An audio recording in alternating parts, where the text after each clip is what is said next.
Xigmaddu waa maaxda waayo-aragnimo muddo dheer, mana aha hantaadac la iska yidhi. Waa maalin weyn oo burqanaya iyo erayo macaan oo ku gelinaya yididiilo hor leh iyo hawlkarnimo sare. Waa mar kale iyo barnaamijkeennii Xulka Xigmadaha. Waxa aynu qaybtii hore ku soo qaadanay 6 xigmadood oo ahaa dhibco malab ah.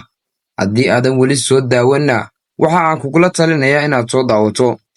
Waxaynu muuqaalkeennan ku soo qaadan doonnaa 6 miran oo macaan oo dhegaysi wacan.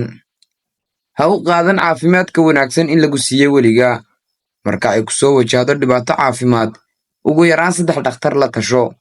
Weligaa ha joojin la dagaalanka qashinka. Marka aad shir ka qaybgelayso, fadhiiso kuraasta hore. Adigu soo guro xaabadaada. Marka aad cadayanayso, xidh tuumbada biyaha.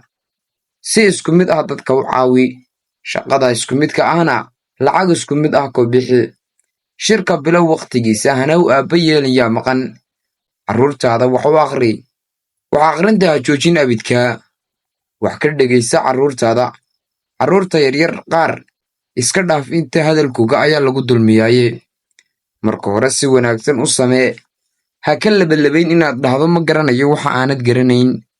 Ogow jacaylka Alle iyo jacaylka dembiyadu weligood ma kulmaan. Ha ka warramin oo ha faaqidin mushaharka dadka kale. Ha xaman dadka. Ha calaacalin. Ha khamaarin. Iska jir qofka aanad haysan wax ka khasaaraya.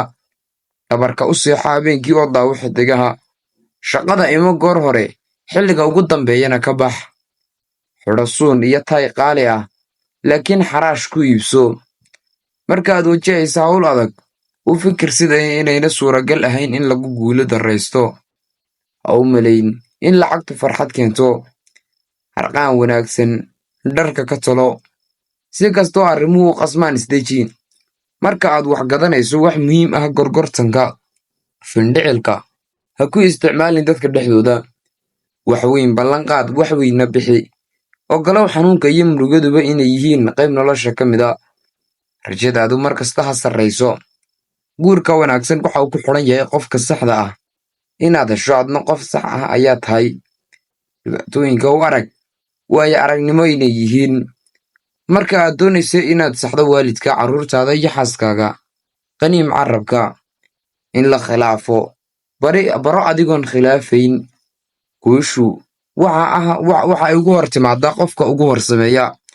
Kee feejignow dadka kuu sheegay inay daacad ku yihiin. Xusuusnow guulaystuhu wuxuu sameeyaa wax uuna doonayn ma guulaystuhu inuu sameeyo. Ha ku cudur daaran inaanad helin waqti kugu filan.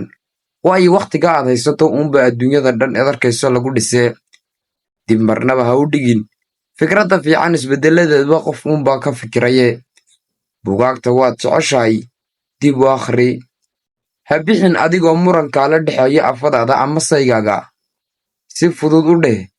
Waxay ku dhacday gafkayga. Ha u malayn mar walba qiimaha sare inuu la socdo tayada sare. Naftaada ku qiimee heerkaaga. Maya qof kale ha ku qiimayn. Ha cunin kaxabadda ugu dambaysa ee buskudka. Lahaw kayd qaali ah. Ahow qof go'aan leh xataa haddii aad qaldan tahay mararka qaar. Ogow cabsi iyo dabeecad wanaagsan. Waxa kugu jeclaanaya Ilaahay. La ganacso dadka kula ganacsanaya. Faahfaahinta qoraallada fiiro gaar ah sii. Baro marka ay habboon tahay in la aamuso. Baro marka ay habboon tahay in la hadlo. Marka ay dadku kuu baahdaan, noqo mid aan ku gacan siidhin. Masku haba xuub siibtee waa uun mas. Ogow jacaylka aarsiga iyo ka nabadgelyadu weligood ma kulmaan. Geed foolxum wuxuu dhali karaa midho macaan. Hadallada xigmadda leh qofka way ka hurdisiiyaan. Xigmaddu waa fardaha mushkiladaha lagu xalliyo. Xigmaddu waa xasuusashada wixii lagu sheego. Intaas ayaynu ku soo gabagabaynaynaa muuqaalkeennii aynuugu hadlaynay 6 xigmadood. Fadlan waxa aanu haynaa toobiyaha 1000 subscribe. Adiga oo mahadsan. Haddii aanad weli subscribe-na soo dhihin, noo saar adiga oo mahadsan. Muuqaalka like saar. Sheertuna waa caawimaad iyo wada socod.